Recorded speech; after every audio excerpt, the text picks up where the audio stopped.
Okay, so we've got Miss Natalie here. This was her first day at camp, it was about 6 weeks ago. She came in and she was taught a continental grip, and you're going to see what the flaws are. When you have a strong continental grip, it's not wrong, but it's inefficient, and here's where we're going to explain why. And again, our goal is to explain why with everything that we do.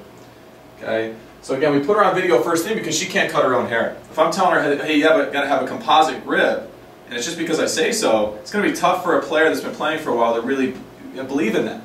They're going to have a really tough time with that. So let's go through Natalie's video. Okay, so you start off, again, it all starts with ready position. In every video we talk about, the art is where you start. Okay, it's like a swing set. If you're twisted in the beginning, you're twisted in the middle, you're twisted in the end. That's what you're going to see with Natalie in her forehand volley. Okay, so she starts off ready position, and again, it's not about what I say, it's what we see. Okay, it's what makes sense. Right? You see her elbows are in her side, not because I say so, because we see her elbows are clearly in her side. And what's going to happen is she's going to break down. What we need to do with our ready position, okay, and we'll go face straight forward. Okay, start with the racket right off our belly button, push your hands away. You should be able to fit a volleyball or a basketball between the butt of the racket and your belly button. Your elbow should be off from your side. In this position, now I can just turn.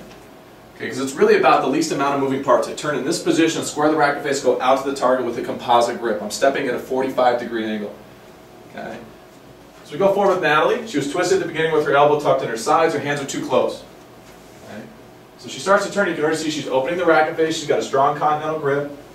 Elbows collapse. Now the elbow does two things. It regulates backswing and it regulates the angle of the racket face.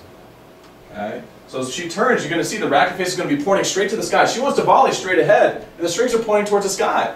It doesn't make sense. Okay, we're asking her to volley in this area right here. Okay. You're going to see it because the elbows collapse. We talked about it. It regulates backswing. It's going to leave her peripheral. It's going to be in this position. Racket you should be able to see the corner of the racket, or the racket, out of the corner of your eye. So as we turn the rackets right out of the corner of the eye, we're squaring the racket face to the target. We're going hand to hand towards the target, stepping at a 45. So if somebody hits the ball hard, I can hit it here. Somebody hits the ball medium pace, I can hit it here. Somebody hits it slow, I'm still going out to the target. Okay, so many people with a continental grip, I can remember many times myself, somebody hits the ball slow, my racket's going in this direction, it's the end of a point, I set it up beautifully, and I miss a ball in the bottom of the net. We've all done that. Have a continental grip, you're going to do it more often. Okay, because the racket's going down by the time you make contact. Okay, so elbows collapse, now it's out of her peripheral, we can almost set a glass of water on her strings at this point. Okay. Top players, you hear Djokovic talk about how he beat Nadal at Wimbledon. He said it was a small percentage of changes that made a big difference. Okay, so he's talking about his serve and his forehand. So those guys are constantly working on their technique. So we have to not be too cool for school to do that as well. Okay. Now, grip determines the angle of the racket face. Angle of the racket face is open. Okay, angle of the racket face determines the swing path. Let's see where the swing path goes. Okay, swing path goes down, and it's going to go to the left. Okay, we're asking her to volley straight ahead.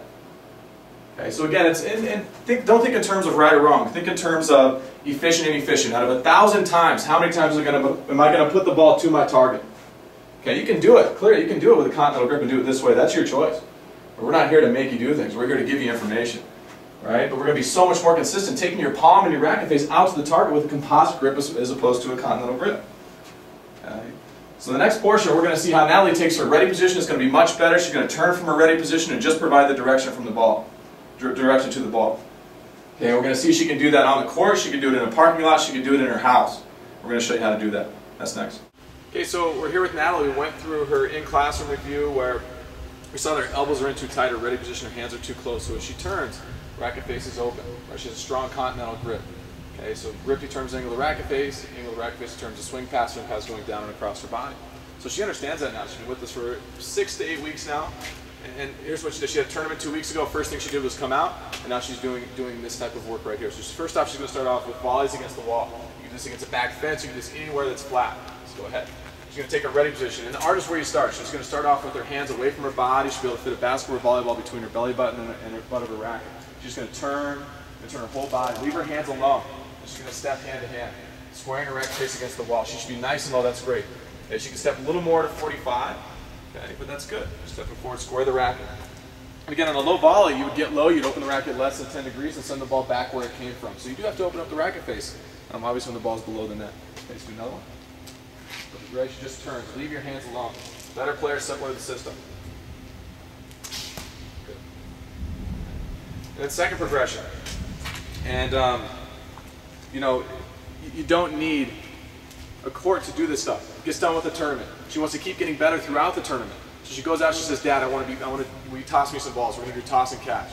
Okay, so Dad's going to toss her the ball, she's going to put it right back in his hand. So Jeremy's here, he's going to do some toss and catch with Hollywood. She'll do the same thing, she's going to turn, and put the ball right back in his hand. She's going to keep the racket face square, put it right back in his hand. Okay? And over and over and over again. You can still see a little bit of the old with a little bit of the new. She starts off with the right turn, she still opens up the racket face. And she's going to work on this every day. It's going to get better little by little by little. And it's already improved from what you saw in the video. Okay, good.